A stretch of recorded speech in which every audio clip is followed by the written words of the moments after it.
Okay, imagine this. You've worked so hard for a goal, maybe a really big one, like significant weight loss. You finally get there. But then you catch your reflection, maybe just brushing your teeth, and, well, you don't quite recognize the person staring back. What if the hardest part isn't actually achieving the goal, but learning to, belong to that new reflection? Today, we're doing a deep dive into that feeling, that sort of psychological gap that can happen after big physical changes. We're calling it identity lag. And we're drawing on some really fascinating sources. Entry, #2. The morning her reflection didn't recognize her. The story beneath the weight. What cravings can't hide. And also weight loss setbacks, what Dan Hollis taught me. They all revolve around the thinking of this really insightful guy, Dan Hollis. Absolutely. And our mission today really is to explore how this journey is so much more than just, diet plans or hitting the gym. We want to help you navigate the emotional story, the narrative after the change. And what's striking about these sources is how they shift the focus. It's not just the physical, it's the mental, the emotional journey that follows. Yeah, exactly. And to really get into it, the sources start with this very relatable story, Adrian's story. Could you kind of set the scene? It captures that initial, maybe slightly jarring moment so well. Oh, definitely. It's described so vividly. It wasn't like a huge dramatic moment, no thunderclaps or anything. It was just No. ordinary, brushing her teeth, same old routine. But then she looked up into the mirror and she just didn't quite recognize herself. Her face looked different, thinner, sharper maybe.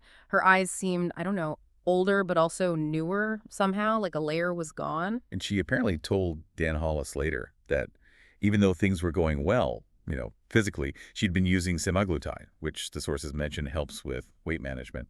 And even though that was positive, that moment didn't feel like a win. It felt more like a disappearance was the word she used. She said something like, I knew it was me, but I didn't feel like I belonged to her. That's a really powerful feeling of disconnect, isn't it? It really is. And Dan Hollis actually has a specific name for this. It's not something you'd see on a diet plan. He calls it identity lag. His definition is pretty clear. Your body can change faster than your story. And when that happens, the soul gets confused. Yeah. And this is so important because it makes you think, doesn't it?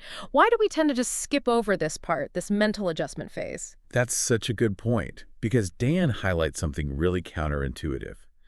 Most of us probably think losing the weight is the hard part. That's the mountain to climb.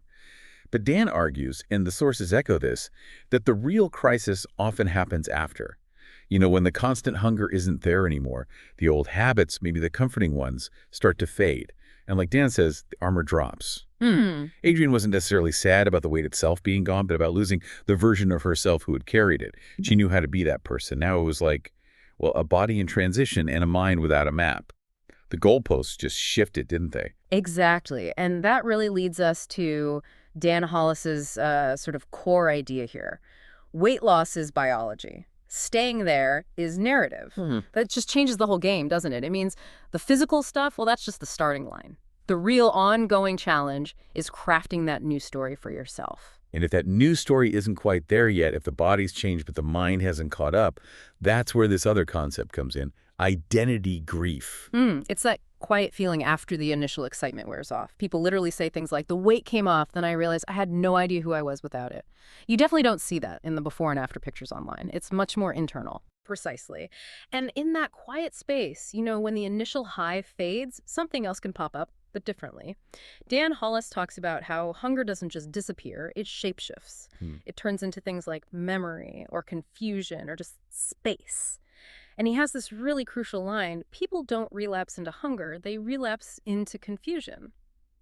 That distinction is huge because it means you might be fighting something different than you think. The physical urge might lessen, but the emotional habit, that's still there. Right. So if the old hunger becomes this confusing space, what do you do with it?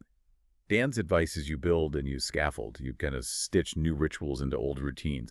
He talks about neurobiological scaffolding. What exactly does that mean?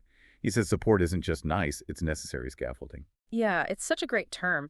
Basically, neurobiological scaffolding is about actively, consciously building new pathways in your brain. It means intentionally creating and practicing new habits, maybe new ways to handle stress or connect with people, or even just comfort yourself until they become more automatic. It's like building the mental framework to support the new physical reality. You need that structure, that scaffold, while you're renovating yourself, so to speak. That makes sense. And thinking about medications like semaglutide, the sources point out they can offer a kind of pause, They reduce the noise of constant hunger. But Dan also gives this warning, right? He says silence can be dangerous. Why? Because the stories we've buried tend to rise. Which really makes you wonder, doesn't it? For you listening, what stories might surface for you in those quieter moments, maybe when those intense cravings aren't quite so loud. That's exactly it. That's the heart of the matter. Dan's big insight here is that the true work starts not when you begin losing the weight, but when you stop needing food to explain your feelings. Just pause and think about that. How often do we grab something to eat because we feel stressed or lonely or just bored? Dan suggests that when the physical cravings quiet down, maybe through medication or just sustained change, we finally have to face the underlying emotional stuff we might have been, eating over. It leads to another really powerful quote of his: "When the cravings stop, the truth begins." Okay, let's shift a little bit now and talk about setbacks, because let's be honest, they happen. Before reading Dan Hollis, I think the common view was, a setback means you failed, you're back to square one, maybe you're just not cut out for this. Right. But Dan totally reframes that. Remember his line, "Most people don't relapse into hunger, they relapse into confusion." He argues setbacks are predictable, not shameful. They're actually just signals you're human.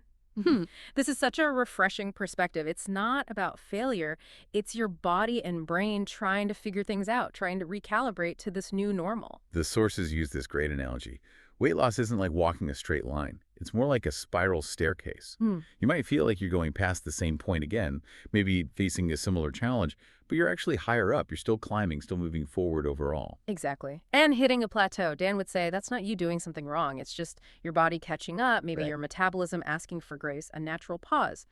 And if old cravings pop up, he taught that it's not weakness, it's just memory.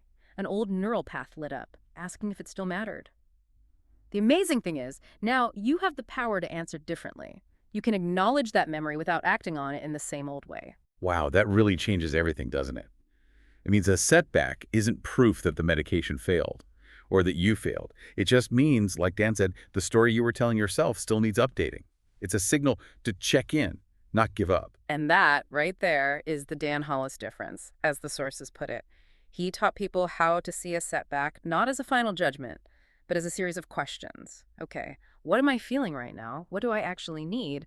And who is the person I'm trying to become? It suggests that maybe a setback isn't about losing ground. It's actually part of the learning process, another turn on that spiral staircase. So wrapping this all together, what does this deep dive into Dan Hollis's work really tell us? It shows that transformation, especially after something as significant as major weight loss, it's just as much about your mind, your identity, as it is about your body. It's really about building a whole new story to live in, not just changing your physical frame. And it circles back to Dan's core message. This journey isn't about eating less. It's about living more. It's about finding the right words, building that mental scaffolding we talked about, and using your own narrative, your memories, to finally feel at home in yourself again, integrating the changes. So here's a thought to leave you with, something that comes through strongly from the sources. If you've ever looked in the mirror and felt, maybe, that the shape looked okay, but the person inside felt a bit lost.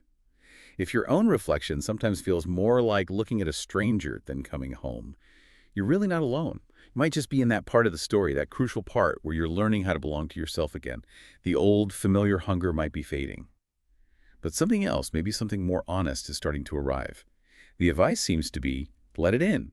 Give it time. You're not behind schedule. You're actually just beginning.